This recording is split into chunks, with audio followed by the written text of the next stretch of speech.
A lot of us go into relationship looking for someone to fill us. We go into relationship feeling like we are somehow missing something, lacking something in some way. But most of us move through the world feeling like we are in some way lacking, in some way missing. We also lose that sense of wholeness because again, there we are back stuck with what feels like halfness or one-quarterness or emptiness.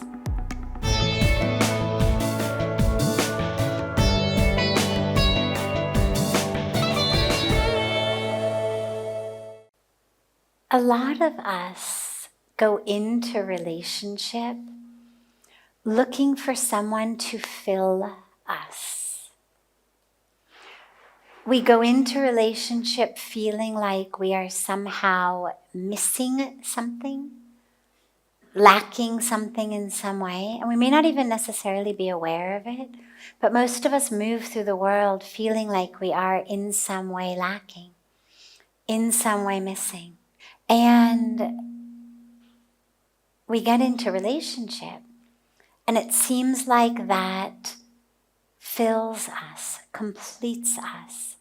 So in that relationship, we feel somehow then fuller, more complete, more whole than we did without the relationship. And again, this may be very subconscious. We may not necessarily be aware of it, but all we know is, with this person, I feel so whole. With this person, I feel so complete. And then when we break up, in addition to losing the comfort, the joy, the familiarity, the connection of being with that person, we also lose that sense of wholeness. Because again, there we are back stuck with what feels like halfness or one-quarterness or emptiness. And when you say that you lose yourself, I think a lot of that is what's happening, is that you are allowing someone else to fill that which really needs to be filled by you.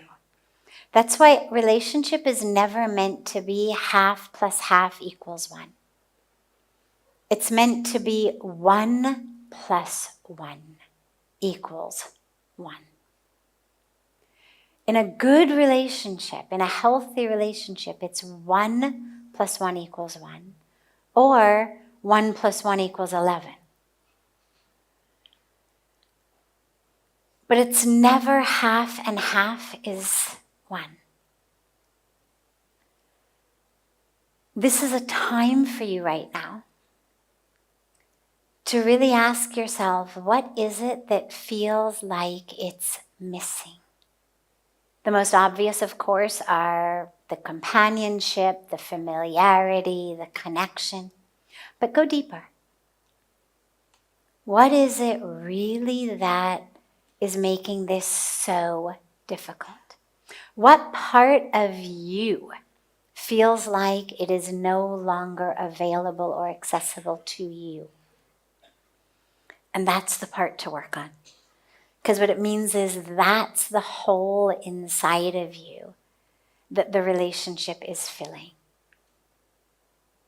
And the dilemma is, even if you never broke up, even if the relationship lasted your entire life, that would still be a karmic lesson left unlearned. All you would have done is figured out a situation in which you didn't actually have to learn that karmic lesson in this lifetime. Getting into relationship with someone who fills our metaphoric holes is not the highest karmic way of working with that. Feels good.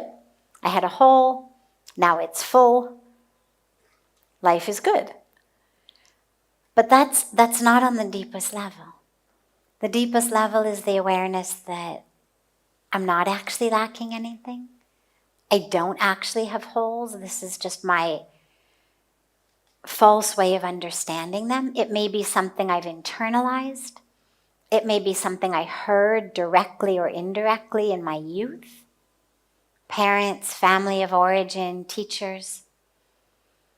It may have been something that I've internalized through marketing, advertising, constantly telling you that there is something lacking in you so that you will click here and buy now. But usually those really deep holes tend to have come first in our childhood so that we then become susceptible to them later on in life. So really dive in, ask yourself, what do I feel is missing? Like, I imagine you were a really wonderful girlfriend, a really wonderful best friend. So if you are a wonderful best friend, wonderful girlfriend, why can't you be a wonderful girlfriend and best friend to yourself? Like, you got the good end of the deal, right? You're left with yourself. And if you could be this wonderful, amazing, beautiful girlfriend to someone, best friend to someone, well, you're still here. Be that for yourself.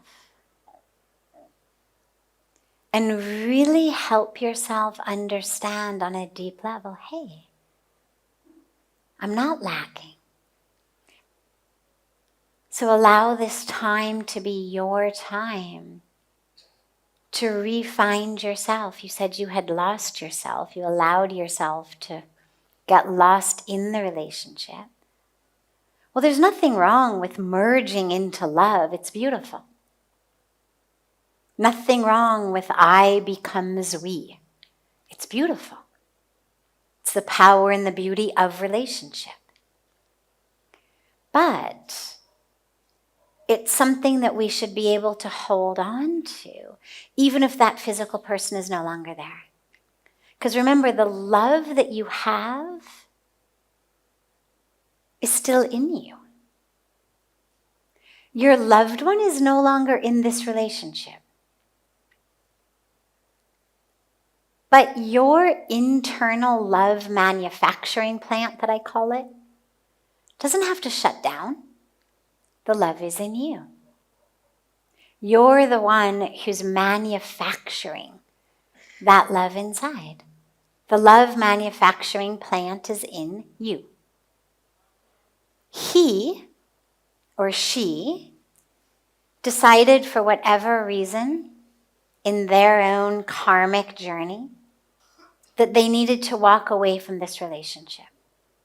Okay. Not fun. Not nice. I wish I had a magic wand to wave over you and make that pain go away. And your love manufacturing plant is still intact. And it's still inside you. Which means that just because they made that decision, it doesn't deprive you of the ability to feel love. So go within and find that factory that's still pumping out love. And instead of having that love be directed toward the person who hurt you right now, let the love be directed to every flower, to every tree, to every animal, to every star, to every sunrise, every sunset. And then direct it within you. And just allow that love to flood your being. And realize that everything that you had, you still have.